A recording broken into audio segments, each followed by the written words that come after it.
19 February 1630 हा श्रावणाचा दिवस उगवला आणि शिवनेरी किल्ल्यावर जिजाऊंच्या पोटीत एक सिंहाचा जन्म झाला. तो सिंह म्हणजेच शिवाजीराजे भोसले. लहानपणापासूनच त्यांना आईने धैर्याची आणि वडिलांनी शौर्याची शिकवण दिली. विजयासारखी तलवार निघेला, निद्रात साथेने हिंदुस्थान हालून गेला.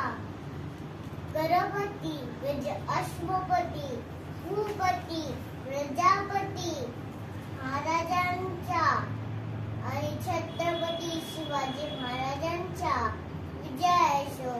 जय भवानी, जय शिवाजी.